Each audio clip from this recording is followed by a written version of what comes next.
Hey, hello YouTube, Trademark Kill here. Today we have another Road to RWBY. This one is episode 5, and this time we actually had to call one of the hottest audibles I've ever done. Is because they're now releasing World of Remnants, and they've released 2 so far, one on Vale and one on Mistral. Now, it's possible they're going to release Vacuo and Atlas as well, or maybe not, and they may only continue with these 2 depending on what they're really planning. But if they do release the other 2, I will do a Road to RWBY on those 2 when both of them come out.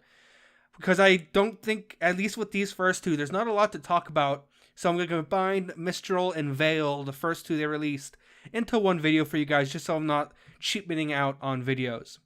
Although a fun fact for you guys is, on Friday, the fan service podcast is going to re-debut with Carrie, Miles, and Gray. And that is when the last of these, if they were to do all 4 World of Remnants on all 4 continents, would be when the last World of Remnant comes out for the public. So on that day, they have the last World of Remnant coming out for public viewing. And on that podcast, which I believe you see live only as a first member, and then when it re-debuts on the weekend, you will see, might be able to see, if you're a first member, possibly the reveal of the RWBY Volume 4 opening. That's speculation. I do not know. However, they have yet to release the Volume 4 opening, and they only did it at the New York Comic Con when they did a sneak peek during the RWBY panel. So we'll have to see on that. But without further ado, let's start talking about Vale. And Vale is the first one to cover it, but they also do something pretty interesting with Vale when they start talking about it, because they also introduce the other 4 continents, and then they go into the Vale information. But there's something weird about the Vale information, or even just the kingdom information, which you see on your screen right now. When they talk about and introduce each kingdom, the one in the middle is in green is Vale, the one to the right is Mistral, the one at the top, of course, is Atlas, and the one in orange to the left is Vacuo. But they at one point also have a shot of the unknown landmass at the top, and that is above Vacuo, which is the one, as what we call in some areas, they call the dragon landmass, because it kind of reflects a dragon.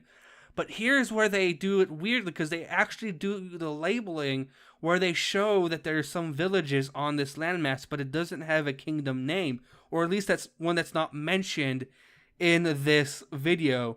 And this also introduces it labels all the videos. It even talks about Menagerie being the home to Faunus. But this is the first interesting thing that I found on this video, which is that they show some sort, and maybe the red indicates that they are ruined or in ruin, and they are old villages or kingdoms, but they still highlight it, and they still have it highlighted at the same time that they are also talking about the rest of the kingdoms and showing some of the villages and smaller parts of the rest of the kingdoms. And they just don't talk about this place, and hopefully maybe it's going to be part of one of the World of Remnants, but I doubt it, because I feel like this place is going to be very important in terms of, I don't think we'll find much in Mistral, and I'm going to get into more about Mistral in the second half of this video, because I believe that's where we are currently. But this might be where we are actually supposed to have the end goal, right? This might be where we are going to be going after we go to Mistral to hunt down Cinder, or something like that. Or even we just get led to this landmass as kind of the final destination of our heroes, and there is maybe Salem's here. I'm not too sure, but that's speculation. But it's just interesting how as they introduce the map, they highlight this area as having, or at least hinting that it has or has had some sort of buildings in it, or villages in this area. But then they don't highlight it or really call it anything. There's no name for this landmass. It's just there. Now, the second noticeable piece of information is when they highlight some of the other outer villages that Vale has tried to expand to. Now, the big one on this screenshot is probably going to be Mountain Glen, since they did talk about this area being covered in mountains in a earlier part of the video. But then those are the 2 coastal towns, and they in this video they show Mountain Glen getting demolished, but these other 3 in the corner, or at least the 3 coastal towns, And above them, by the way, that other one just kind of in the middle of nowhere is Patch. They do reference that. But those 3 coastal towns, I believe, might hold, maybe is Blake, is one of these towns is where Blake is going to be, possibly. And also, it also kind of makes sense. If I was to be completely wrong, she would take one of these coastal towns to possibly meet up with Yang and Patch. But we also, that's the only reason I speculate that is at the end of the character short when we see our 4 girls, or our 3 remaining girls, Blake is on a dock looking into the water.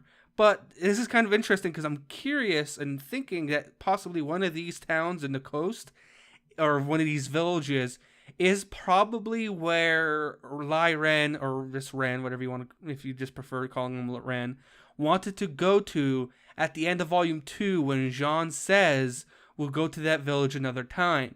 One of these villages are probably that village, and I don't think we're headed there. I don't think we're there. I don't think even the character short was there, because, and I'll get to that in a second, because these are very obviously coastal towns, and in the character short, they're in the middle of a valley.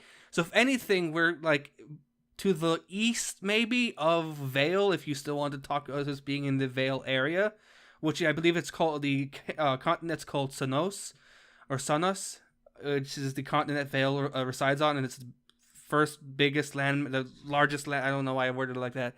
It's the largest landmass in all of the World of Remnant, and that's called, and again, it's called Sanos or Sanos.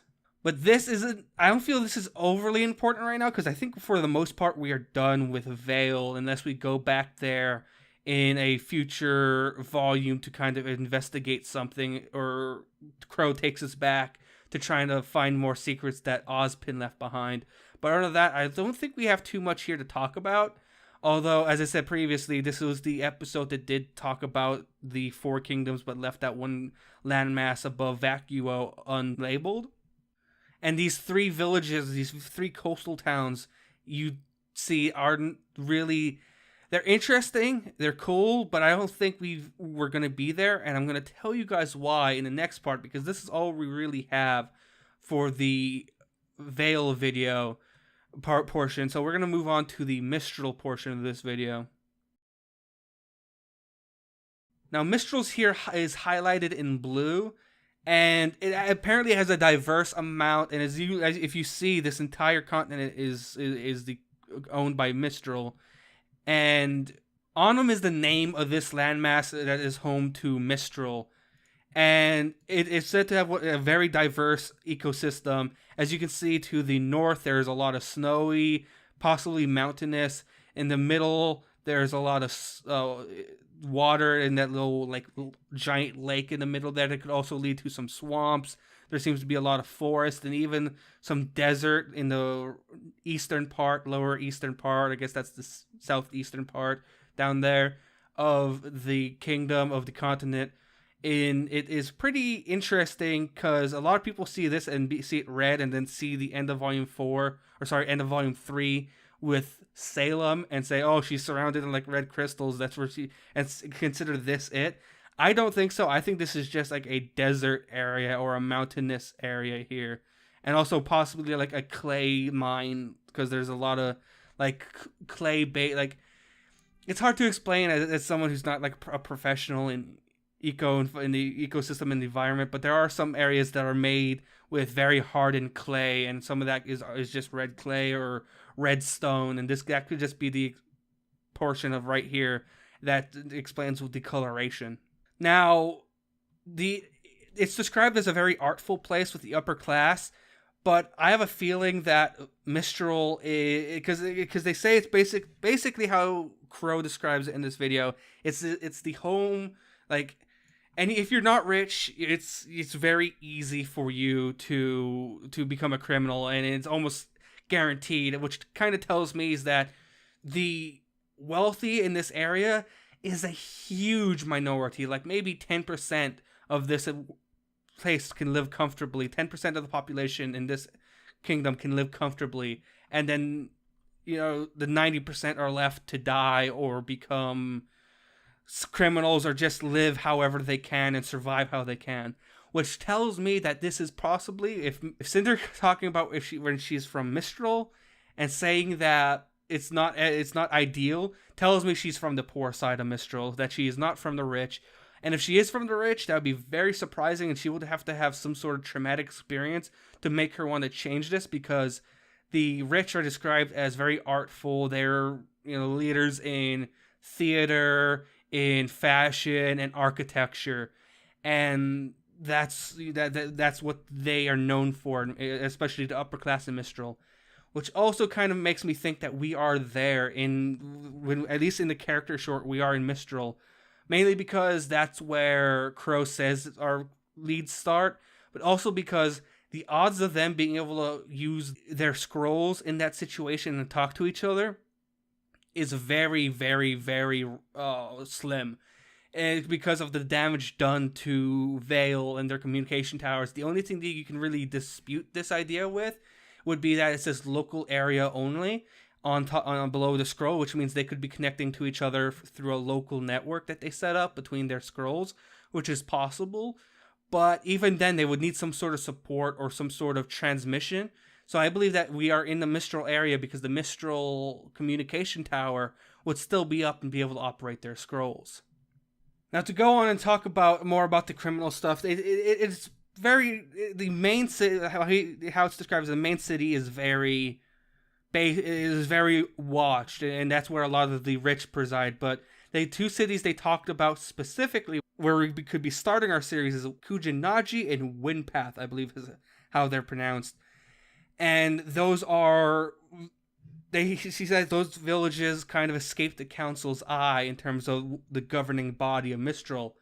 So I believe we could be starting in one of these two areas, and I wouldn't be surprised if that is one of these two areas, especially I believe it's Kujinaji, which is the purple one down south here below the big blue main city, is going to be the village that we actually take place in terms of the character short.